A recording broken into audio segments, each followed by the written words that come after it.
Alors, nous allons maintenant démontrer le premier théorème important à propos de ce calcul des séquents étendu pour la logique du premier ordre, c'est-à-dire le théorème de correction.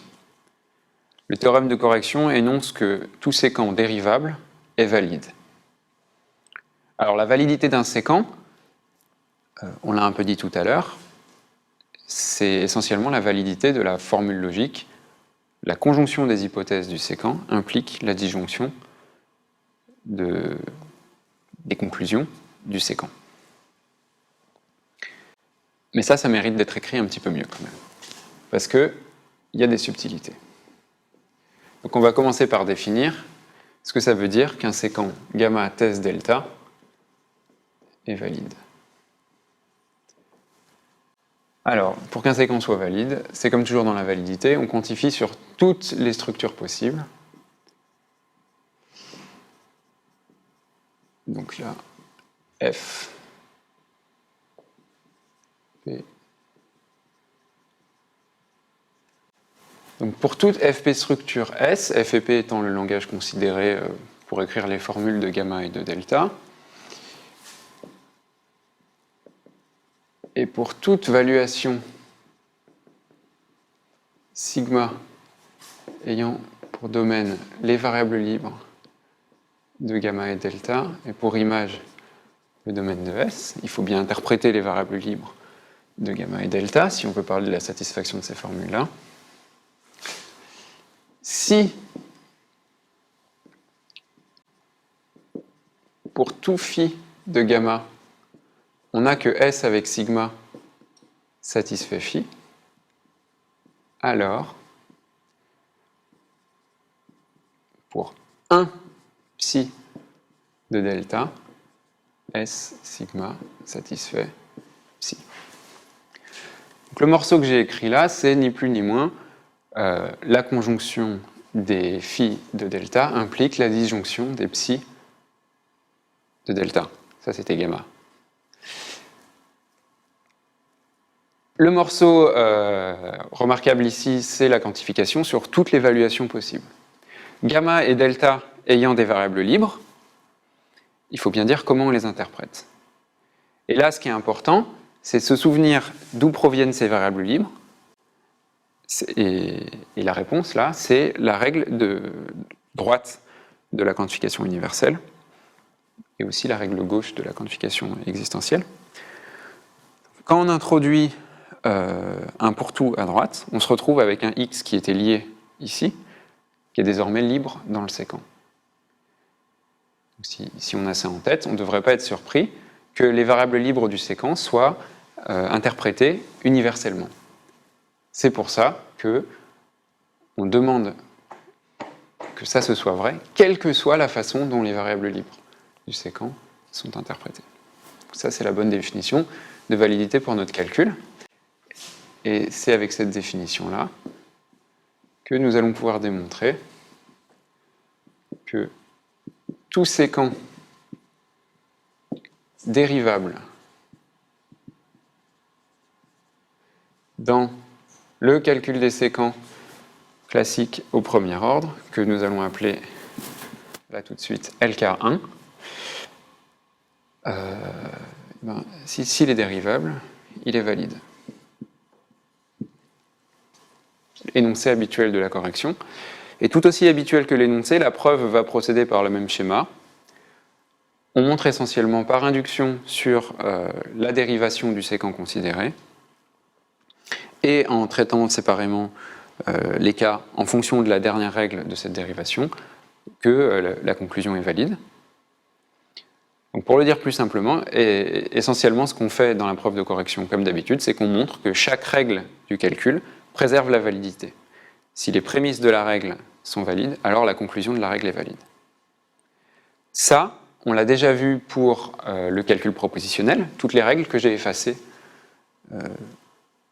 qu'on avait ici sur ce tableau et que j'ai effacées, parce qu'essentiellement ça n'a pas changé. L'ajout de la valuation ne change rien pour ces règles du calcul propositionnel, je vous le laisse en exercice. Ce qui va nous intéresser maintenant, c'est vérifier que les 4 nouvelles règles, celles pour les quantificateurs, préservent bien la validité en ce sens-là. Donc je vais en faire que 2. Je vais commencer par le cas de celle tout en haut. La règle du quantificateur universel à gauche. Donc on suppose, donc avant de me lancer là-dedans, je vais prendre une petite hypothèse simplificatrice qui néanmoins ne fait pas perdre de généralité. Donc on est en train de considérer cette règle-là.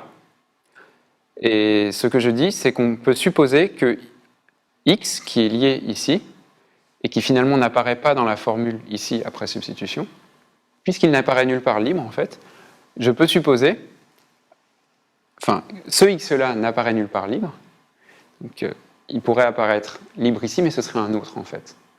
Donc, pour dire ceci, je vais supposer, sans perdre de généralité, je prétends, que x n'apparaît pas dans gamma et dans delta. D'accord ? Donc, qu'est-ce qu'on fait formellement ? On est en train de... On va prendre cette hypothèse. X n'apparaît pas dans les variables libres de gamma et delta. On suppose que gamma phi t qui remplace x, test delta, est valide. La prémisse de la règle est valide. Et on cherche à montrer que gamma pour tout x phi test delta est valide. D'accord ? Donc pour faire cela, je déroule la définition de validité qui est là-haut. Je considère une FP structure S quelconque et un certain sigma de domaine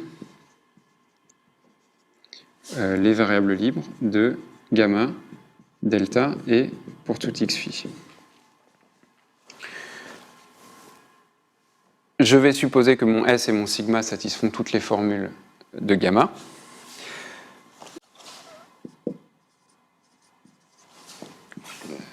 S sigma satisfait phi prime pour tout phi prime dans gamma.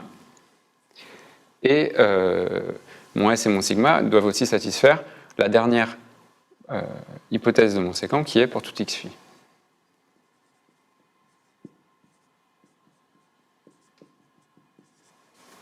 Donc ça, c'est toutes mes hypothèses qui correspondent aux hypothèses de la définition de validité. Et maintenant, ce que je dois montrer, c'est qu'il existe une formule psi dans delta qui est satisfaite par S et sigma. Alors on y va. Ce qu'on va remarquer, c'est que à partir de là, en particulier, on va avoir que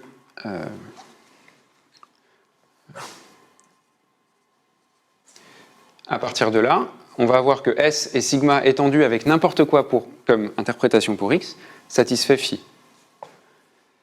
Donc ça veut dire que, en particulier, que si je prends sigma et que je l'étends avec une interprétation pour x qui est t lui-même interprété d'un sigma, je vais bien avoir quelque chose qui satisfait phi. Ou encore, par le lemme de substitution, que S et sigma satisfait phi ou t et aller remplacer x. Donc à ce stade, qu'est-ce que j'ai ? J'ai un S et un sigma qui satisfont tout phi prime de gamma et aussi la formule phi où t est allé remplacer x. Ah, c'est exactement ce que j'ai à gauche du séquent ici que j'ai supposé valide. Donc, par hypothèse, ce S et ce sigma-là satisfont psi pour 1 psi dans delta. C'est l'hypothèse de validité ici. J'ai le même delta ici pour le séquent dont je cherchais à montrer la validité. Ça me permet de conclure. Voilà, donc on a fait une première règle. Quelque part, c'était un cas facile. Je ne traiterai pas le cas de l'existentiel à droite, mais il va être très similaire. Ce que je voudrais faire maintenant, c'est le cas de l'universel à droite, qui, entre parenthèses, sera très similaire à l'existentiel à gauche, que je ne traiterai pas. Donc ici, on a une condition de fraîcheur, mais elle est donnée par la règle. Donc on suppose x qui n'est pas dans les variables libres de gamma delta, et on suppose que gamma thèse phi delta est valide. La prémisse de ma règle est valide. Je veux montrer que la conclusion de la règle est valide, c'est-à-dire que gamma thèse pour tout x phi delta est valide. Donc comme avant, on déroule la définition de validité. Donc on prend une FP structure et sigma de domaine les variables libres de gamma pour tout x phi delta. Et donc notamment, sigma n'a pas dans son domaine x.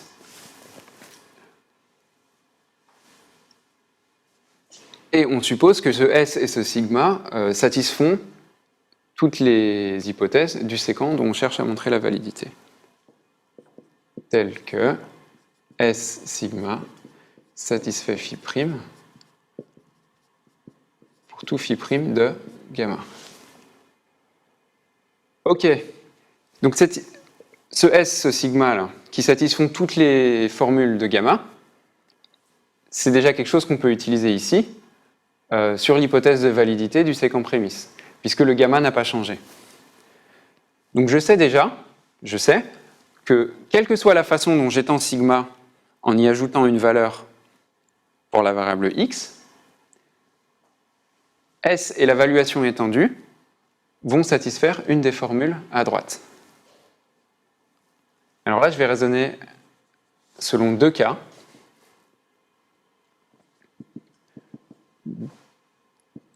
D'abord, je vais considérer le cas où il existe un E dans le domaine de S, tel que, si je prends S et sigma étendu avec x étant interprété par E, donc je sais que quand je regarde un truc comme ça, ça va toujours satisfaire une des formules ici. Si par chance, pour un certain E,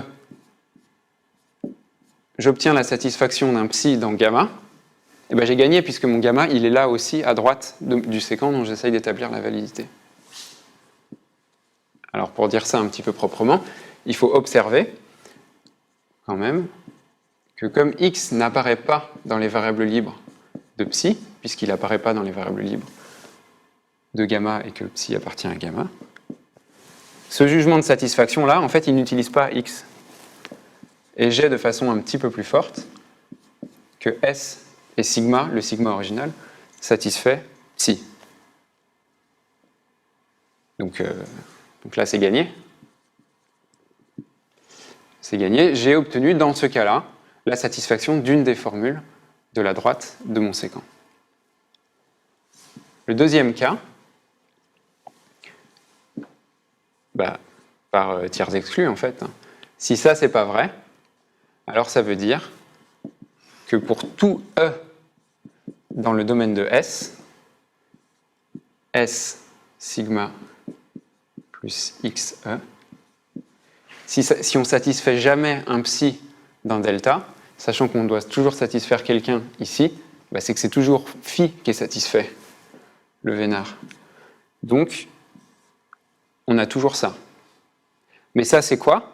C'est la définition de la satisfaction pour tout x phi. Sigma tout seul satisfait pour tout x phi. Et donc de nouveau, je vais l'écrire pareil. De nouveau, j'ai obtenu la satisfaction pour mon S par mon S et par mon sigma d'une des formules de mon séquent conclusion. Et donc j'ai bien la validité de ce séquent dans tous les cas.